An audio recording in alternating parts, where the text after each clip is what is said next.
దేవతాంశలలో వచ్చినటువంటి వారు చెయ్యడానికి ఏ కార్యం లేకుండా అన్నీ కృష్ణుడే చక్కబెట్టేస్తే వచ్చిన ఆ అంశలకి ఏ ప్రయోజనం సిద్ధిస్తుంది? పైగా నేను ఆయుధముల చేత మరణించను అని వరమడిగిన వాడు మల్లయుద్ధం చేత మాత్రమే మరణించాలి. కృష్ణుణ్ణి కోరుకునుంటే జరాసంధుడు కృష్ణుడు మల్లయుద్ధం చేసి ఉండేవాడు జరాసంధుడితో. అందులో అనుమానం ఏం లేదు, ఏం రహస్యంగా చంపించలేదు, అందులో కపటం ఏం లేదు. నిన్నను మీకు మనవి చేశాను, కార్తీక శుద్ధ పాడ్యమి నాడు ప్రారంభమైనటువంటి యుద్ధం కార్తీక శుద్ధ చతుర్దశి నాడు పూర్తయింది. ఆ యుద్ధం జరుగుతున్నప్పుడు ప్రతిరోజు కూడా నగర పౌరులతో కలిసి కొన్ని వేల మంది యుద్ధాన్ని తిలకిస్తూ ఉండేవారు. రాత్రింబవళ్ళు జరిగింది ఆ యుద్ధం. అందులో కృష్ణుడు కపటాన్ని ప్రదర్శించడానికి ఏమీ లేదు. జరాసంధుడు కృష్ణుణ్ణి కోరుకోలేదు. ఆయన దృష్టిలో కృష్ణుడి కన్నా భీముడు మల్లయోధుడు. ఎందుచేత అంటే మల్లయోధుడు అనేటప్పటికీ ఎవరు గుర్తొస్తారంటే భీముడు గుర్తొస్తాడు. అందుకని లౌకిక దృష్టితో కృష్ణుడి కన్నా భీమసేనుడు గొప్పవాడు అన్న ఉద్దేశ్యంతో భీముణ్ణి కోరుకున్నాడు. దేవతాంశలలో ఉన్నటువంటి వాళ్ళ యొక్క ప్రయోజనం భగవత్కార్యాన్ని నిర్వర్తించడం, ధర్మ సంరక్షణ యందు ఉపయోగపడడం. అందుకే వాయువు యొక్క అంశలో వచ్చినటువంటి భీముడి చేత జరాసంధుణ్ణి సంహరింపచేయడంలో కృష్ణుడు ప్రత్యేకంగా తాను జోక్యం చేసుకోకూడదు అని తప్పుకున్నది లేదు. అది జరాసంధుడు కోరుకున్నది భీముడితో యుద్ధాన్ని. కాబట్టి ఈ మూడు కారణముల చేత జరాసంధ వధలో శ్రీకృష్ణుని యొక్క పాత్ర విషయంలో కొన్ని ప్రశ్నలు తలెత్తుతుంటాయి.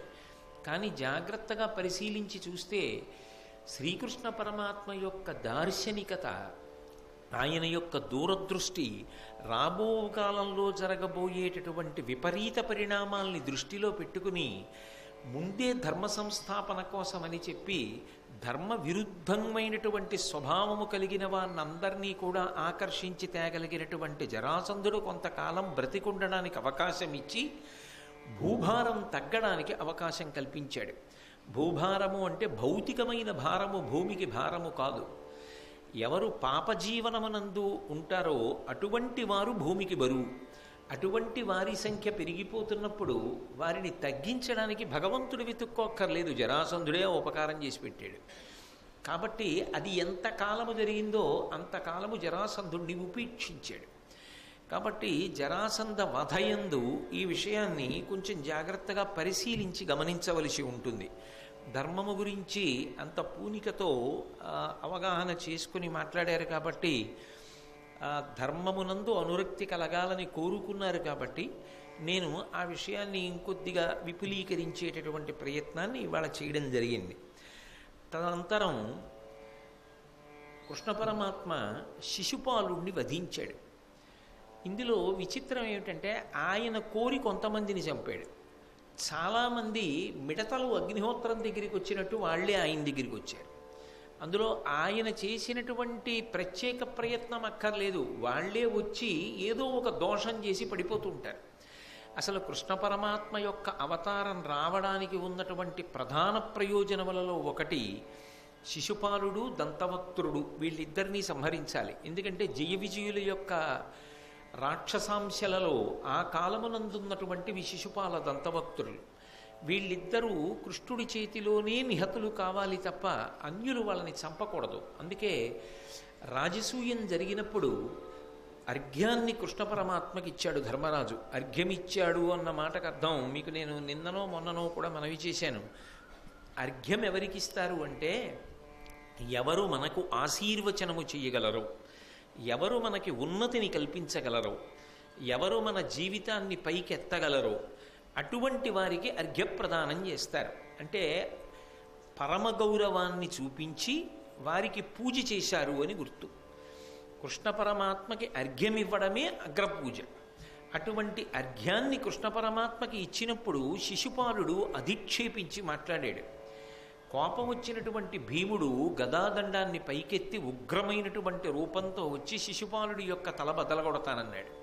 వెంటనే భీష్మాచార్యుల వారు లేచి ఒక మాట అన్నారు, నువ్వు సంహరించకూడదు శిశుపాలుణ్ణి, కృష్ణుడే సంహరించాలి.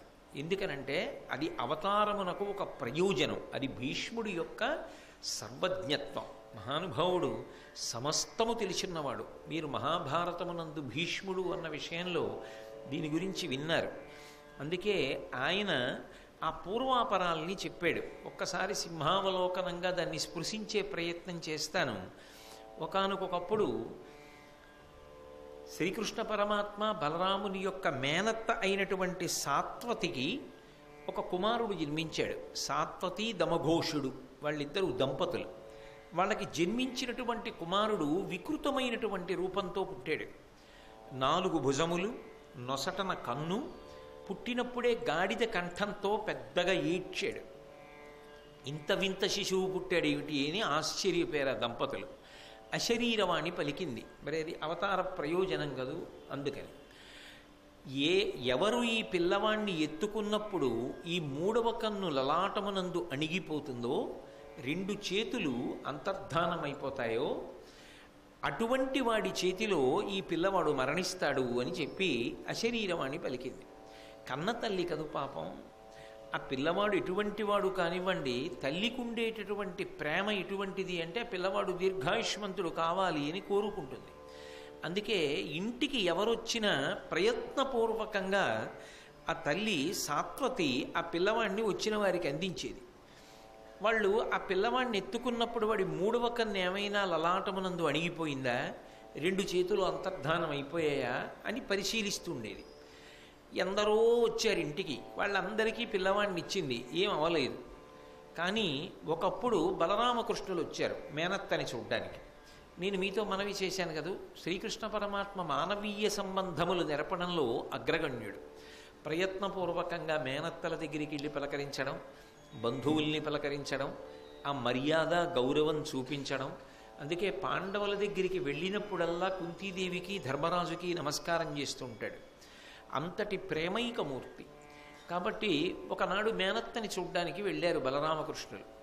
వెడితే ఆ సాత్వతి ఈ పిల్లవాడిని తీసుకొచ్చి బలరాముడి చేతికి ఇచ్చింది. పెద్దవాడు కదా, అందుకని ముందు బలరాముడికి ఇచ్చింది. బలరాముడు ఆ పిల్లవాడిని ఎత్తుకున్నాడు, ఏమి మార్పు చెందలేదు, మేనత్తకి ఇచ్చేసాడు.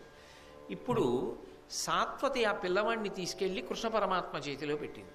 కృష్ణ పరమాత్మ పిల్లవాడిని ఎత్తుకున్నాడు. ఎత్తుకోగానే వాడికి ఉన్నటువంటి 4 చేతులలో 2 చేతులు అంతర్ధానమైపోయి 3వ కన్ను లలాటమునందు అణిగిపోయింది. కృష్ణ పరమాత్మ పిల్లవాడిని ఎత్తుకున్నాడు. ఎత్తుకోగానే వాడికి ఉన్నటువంటి 4 చేతులలో 2 చేతులు అంతర్ధానమైపోయి 3వ కన్ను లలాటమునందు అణిగిపోయింది. ఆవిడికి అర్థమైంది, అంటే కృష్ణుడి చేతిలోనే ఈ శిశుపాలుడు మరణిస్తాడు అని. కృష్ణుడి చేతిలో శిశుపాలుడు ఎందుకు మరణించాలి? ఒకటే కారణం, సర్వజగద్రక్షకుడైనటువంటి వాడు ఒకడిని సంహరించాడు అంటే అది కూడా రక్షణ యందు అంతర్భాగమే.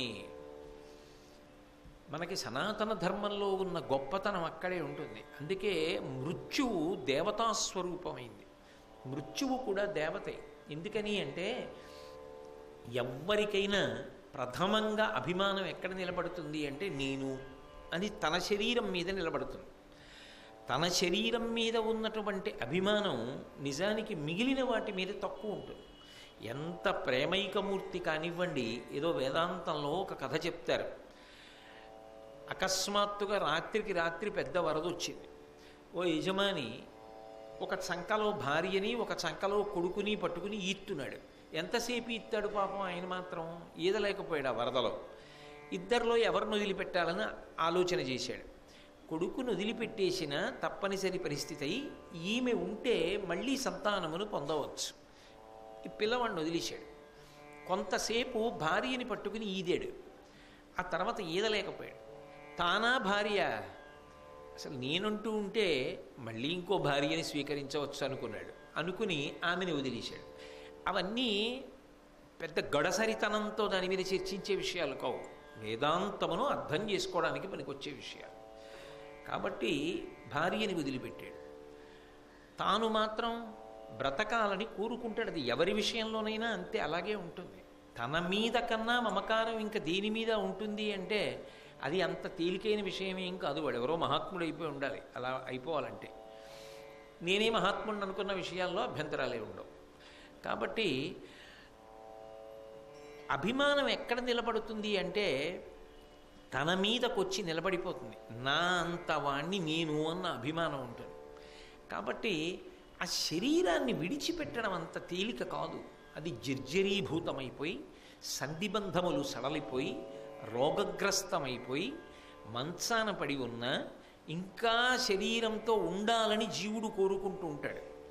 ఓరి పిచ్చాడా, ఏం చేసుకుంటావు దీంతో? ఇది ఏమైనా పనికొస్తుందా?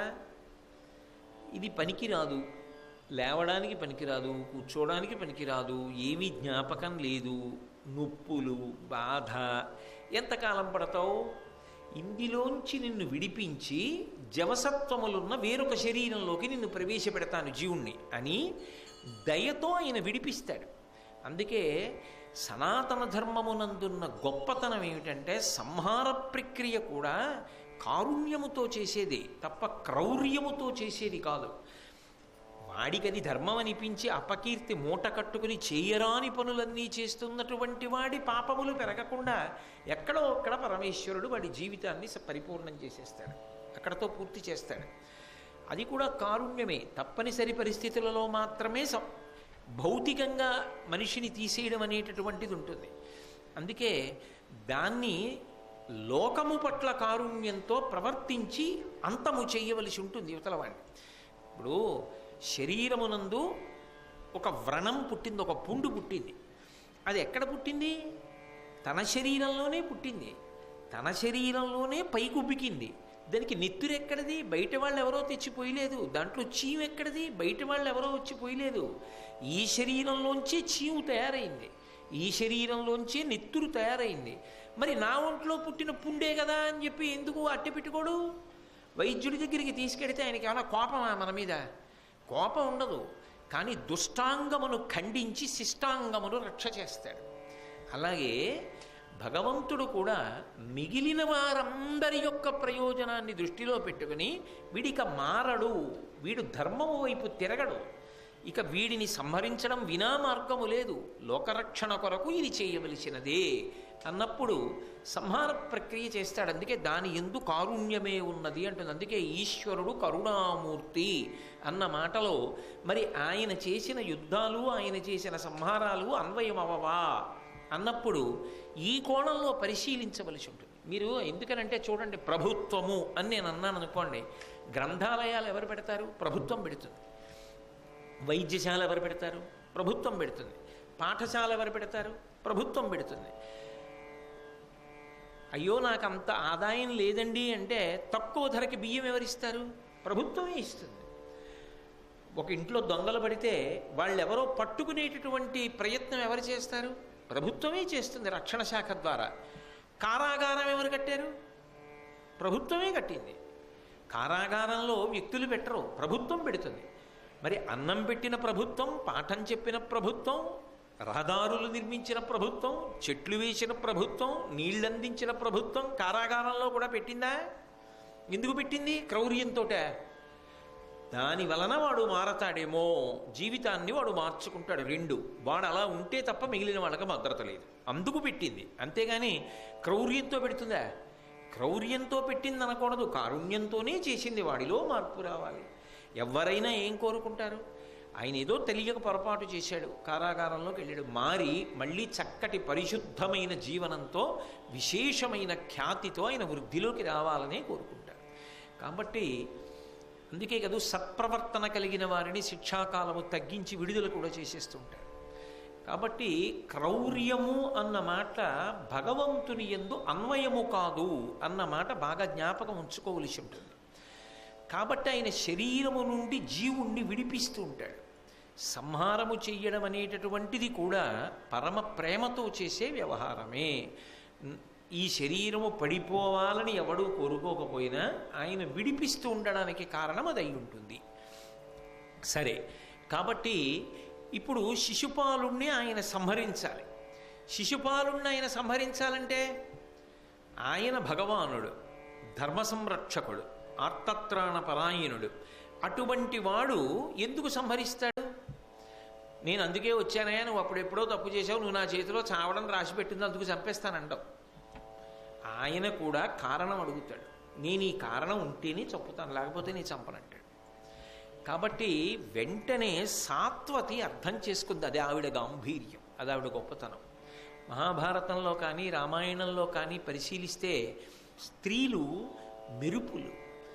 కొన్ని చోట్ల వాళ్ళ అవగాహన శక్తి, వాళ్ళు మాట్లాడే తీరు నిజంగా పరమాద్భుతంగా ఉంటాయి. రామాయణంలో తార, అలాగే చిన్న చిన్న విషయాల్లో కొందరు వ్యక్తులు అంత అద్భుతంగా ప్రకాశిస్తారు. ఆ సాత్వతి వెంటనే కృష్ణ పరమాత్మను ఉద్దేశించి ఒక మాట అంది. వీడు ఖచ్చితంగా కృష్ణుడి పట్ల అపరాధములు చేసి తీరుతాడు. ఈ అపరాధం చేసినప్పుడు కృష్ణుడు చంపేస్తే తొందరగా చచ్చిపోతాడు. ఆవిడికి కావలసింది ఏమిటి? మాతృప్రేమ కదూ. వాడు ఆయుర్దాయంతో ఉండాలని. అందుకని ఆవిడంది, కుభత ప్రవృత్తుడై వీడు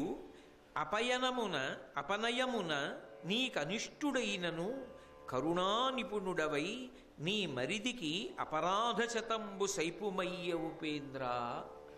ఉపేంద్ర అంటే ఇంద్రుడికి తమ్ముడైనవాడా, ఒకప్పుడు వామనమూర్తిగా వచ్చినవాడా అంటే ఆయన తత్వము తెలిసున్నది అని గుర్తు.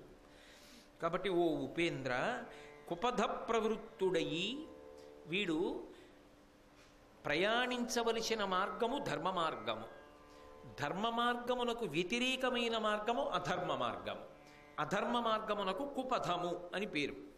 కుపథమునందు అనురక్తి కలిగిన వాడై అధర్మం వైపే ఎప్పుడూ ఆలోచిస్తూ, ఎప్పుడూ అధర్మాన్ని ఆచరించడంలోనే సంతోషం పొందుతూ బ్రతికేవాడే అయినా ఎందుకు భగవద్విరోధవుతాడో వాడు లెక్క కట్టేసింది.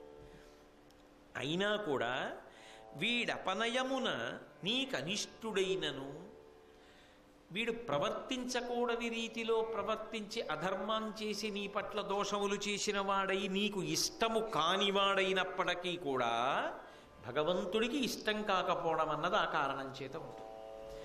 అయినా కరుణా నిపుణుడవై కేవలము దయతో నా ముఖం చూసి, వాడు తప్పు చేసినప్పుడల్లా నన్ను గుర్తు తెచ్చుకో, మా మేనత్త పాపం కొడుకు బతికి ఉండాలని కోరుకుంది అని నా మీద దయ చూపించు. వాడు తప్పు చేశాడు, వాడికి ఇంతకన్నా రాదు, ఏం చేస్తాం అని మనసు సరిపెట్టుకో. అయితే అలా వాణ్ణి వదిలిపెట్టి నువ్వు బాధపడమని నేను చెప్పాను. ఎంతకాలం వదిలిపెడతావు? నీ మరిదికి అపరాధ శతంబు సైపుమయ్య ఉపేంద్ర. నీ మరది ఉన్నాడే, నీ శిశుపాలుడు, వీడు 100 తప్పులు పూర్తి చేసే వరకు మాత్రం వాడిని ఏం చెయ్యదు. 100 తప్పులు పూర్తి చేస్తే నువ్వు చేయవలసింది చేసేసి, కనీసం నాకు ఒక ఊరట ఉంటుంది, వీడు 100 తప్పులు చేసేవాడుకు బతికుంటాడు, అనుగ్రహించు. ఆయన మహానుభావుడు అనుగ్రహించాడు. అలాగే అందుకే శిశుపాలుడు ఎన్ని దోషాలు చేసినా ఊరుకున్నాడు. నిజంగా అందుకే శిశుపాలుణ్ణి వధించే ముందు చెప్పాడు, నేను ఊరికే చంపలేదు, 1 కాదు 2 కాదు, ఇవాళ నన్ను అధిక్షేపించడంతో 100వ తప్పు పూర్తి చేశాడు. ఎన్ని దారుణమైన పనులు చేశాడంటే, ఒకప్పుడు కృష్ణ పరమాత్మ ప్రాగ్జ్యోతిషపురాధిపతి అయినటువంటి భగదత్తుని మీద దండయాత్ర చేసి విడితే ద్వారకా నగరాన్ని అంతటినీ కాల్చేశాడు. కృష్ణుడు లేడు కదా అని. ఎందుకు ఆ పని?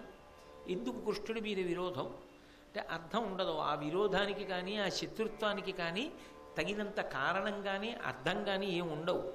అది భగవద్ విరోధ భావన. కాబట్టి ద్వారకని కాల్చాడు. ద్వారకని కాల్చేసినప్పుడు ఎంతమంది ఇబ్బంది పడి ఉంటారు. అలాగే భోజరాజులందరూ కలిసి ఒకప్పుడు రైవతకాద్రి మీద క్రీడిస్తున్నారు. వాళ్ళందరూ మంచి సంతోషంలో వాళ్ళ భార్యలతో పరవశంలో ప్రవర్తిస్తున్నటువంటి సమయంలో అదును చూసి వాళ్ళందరినీ చంపేశాడు. అలాగే వసుదేవుడు కృష్ణ పరమాత్మ యొక్క తండ్రి అశ్వమేధయాగం చేస్తుంటే ఆ గుర్రాన్ని అపహరించి చంపేశాడు. అలాగే బభ్రుడు అనేటటువంటి ఆయన భార్యని బలవంతంగా అపహరించి తన భార్యగా చేసుకున్నాడు. అసలు ఎప్పుడు నోరు విప్పి మాట్లాడినా భగవద్ వ్యతిరేకంగానే మాట్లాడతాడు. ఇన్ని ఉపద్రవాలు, ఇన్ని తప్పులు నేను ఉపేక్షిస్తూ వచ్చాను. ఇవాళ భీష్ముడు చెప్పాడు, పెద్ద ఆయన, భీమా, నీ చేతిలో మరణించకూడదు శిశుపాలుడు, నా చేతిలో మరణించాలి. ఎందుకు ఇంతసేపు ఊరుకున్నాడు? ఆ రాజసూయంలో అగ్రపూజ చేసినప్పుడు, అర్ఘ్యం ఇచ్చినప్పుడు తోలనాడి కృష్ణుడి పట్ల చిన్నతనం చేసి మాట్లాడినా సహించడానికి కారణం మేనత్తకిచ్చిన మాట. భగవంతుని యొక్క ఓర్పు అలా అంటే అలా ఉంటుంది. క్షమయావిష్టితం జగత్. నిజానికి ఈ లోకమంతా దేనిలో నిలబడింది అంటే ఆ ఓర్పులో ఉన్నది.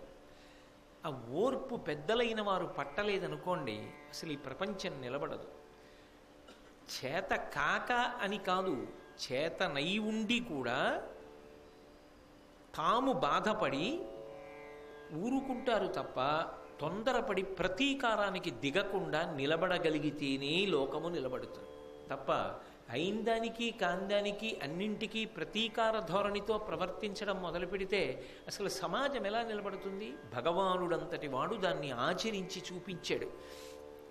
మాట ఇవ్వడం చాలా తేలిక, కానీ ఇచ్చిన మాటని నిలబెట్టుకోవడానికి కృష్ణ పరమాత్మ అంతటి వాణ్ణి పట్టుకుని అనకూడని మాటలు, అనరాని మాటలు, అర్హత లేని వాళ్ళు అంటున్నా కూడా ఆయన విని మేనత్తకిచ్చిన మాట కోసం కట్టుబడి ఊరుకున్నాడంటే మహానుభావుడు. ఆయన ప్రేమ, ఆయన కారుణ్యం ఎంత గొప్పవో మనం పరిశీలించవలసి ఉంటుంది.